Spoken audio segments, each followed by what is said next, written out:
Alright, so I'm gonna do a quick Blender tutorial for skin makers. Alright, so Counter-Strike mainly right now. But to start with, so you open Blender, you get this, right? I have more stuff on the side because I have a bunch of plugins installed and stuff, and you can go change your plugin settings if you go to user preferences and go to add-ons, and you can just look through all of them here and just like look through all that. But so to start with, and this is the startup file. So you should have your models from the CSGO package you get. So I have them over here. So to start with, let's get the what would be good? Let's say something simple. I guess you can't get more simple than the Glock. Let's get that. So you go get the Glock 18. So there are multiple ways of doing this. So first I'm going to show you the sculpt method. So Ctrl C, Ctrl V, the good old copy paste, hide the old one. Alright, so you right click to select, right? You can do that. I wouldn't advise that. Generally what I like to do before is set origin geometry to origin, so it puts it right here, so it's at the center.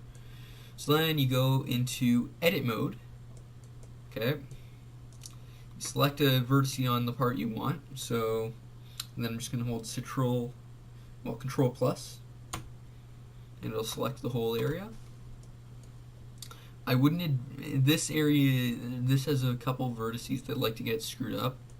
So what I'm going to do is I'm going to hit Ctrl V and separate selection, and then I can go out of edit mode, deselect that, so I have this, right? So this is your base model. So duplicate this, so you have another one. Call this like, I'll call that one sculpt, and then I'll call this one for intersect.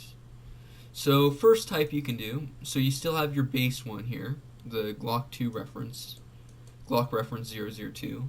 So you don't want to, so first let's go with sculpt. So sculpt, you have this, you have your basic shape, right? You go into edit mode, you don't have much detail there, so there's not going to be much when you do this. I like to go remove doubles and set it to 001, and that will get rid, that often gets rid of the issues that this part has, but I think I need to go a little bit more with this. Okay, that's a little too much. Can I go back? 207, way too many.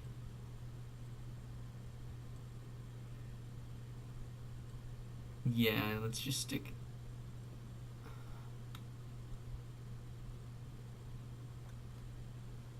Oh, whatever, that's fine. So you have this. So this is the sculpt, right? So first, the best idea is always select. I forget how to pronounce this. Topo, whatever you want to call it. So what it does is it converts the model into a sculpt mesh. So I like to set it around 5 or lower. That's just the detail for your area. So then say you want to add a line going right here. You can go whoop and create a bunch of lines and shit. And just go and create a bunch of, let's see if that, see right here, you see where the mesh is separating? I fixed it there. Normally that separates too, but the selection thing that I did earlier, where it removes doubles, fixes that. So let's just scribble on this a bit, give it some texture to the Glock, right? So this is creating a normal map, right? Alright, so let's say you're done with, let's add a little bit more detail. Let's say you want to smooth out this area here. Just do that, and you can turn symmetry on or off. You can even try and symmetricize like the other areas. So say you want a mark that's only on this side. Let's just put like a line or something. You gotta be careful not to make yours too thick. So 2 different lines, now it's different, right? It's not the same on each side. Okay, so you have your model, you go back to object mode. Okay, so you can hit smooth for shading. So then the next part, what you want to do is you pull this down a bit because you don't really need it to be that big. You pull this down. I'd recommend going into the UV image editor. So go back, make your the reference to. You can probably change the name of it to something else, just so you don't lose track of it. Select that and that. So what you want to do is you want to select your sculpt one first. So see, it'll tell you right here what you're selecting. So see how it's saying sculpt, and you want to shift and click again, right click again, and then it'll say the Glock reference 002, and then you go to edit mode, select all the vertices so you can see this right here, right? So then you want to go new, and generally with these you'll want to go 2048 because that's the max CSGO skins can really do. Just call it like normal or something, it doesn't really matter. And then you hit OK, and you should have this blank screen right here, and you should be selecting your base model, the one that's not modified or anything. And then what you do is you go down to the camera tool down here, you go down until you see bake.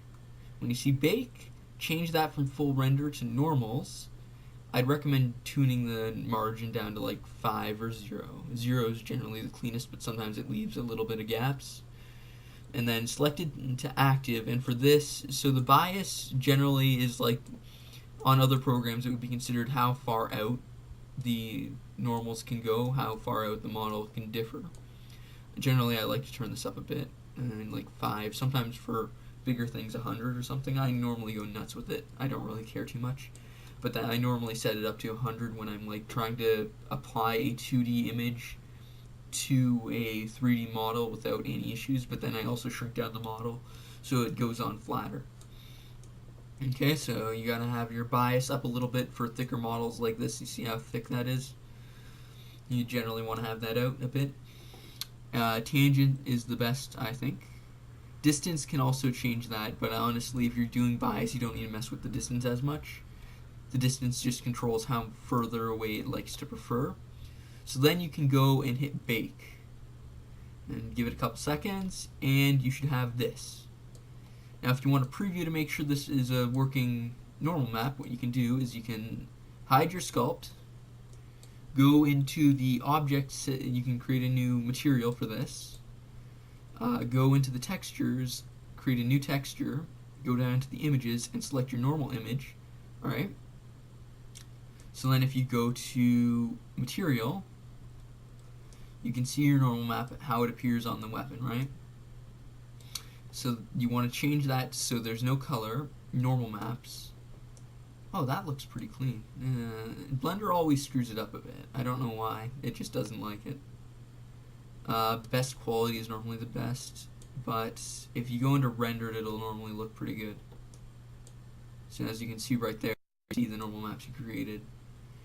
If you don't like how it's showing up there, you can go to minus.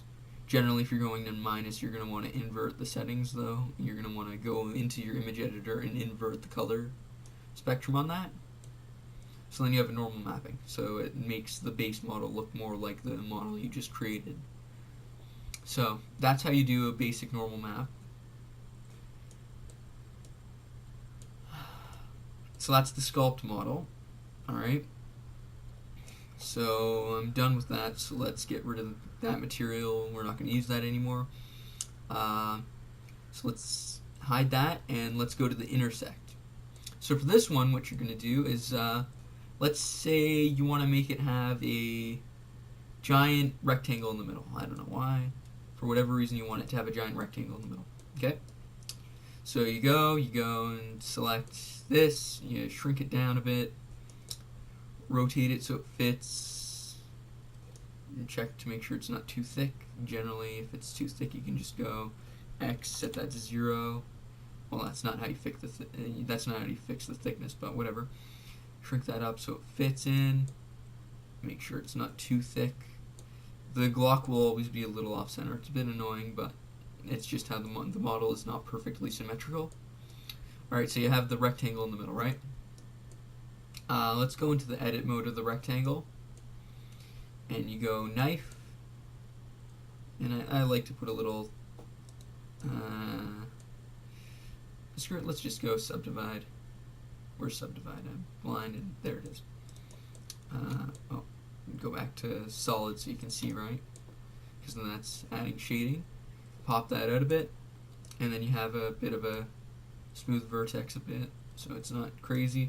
And then you go and select so you can select that, and then shift, right click that, and hit join, and then you should have your inter connected, right?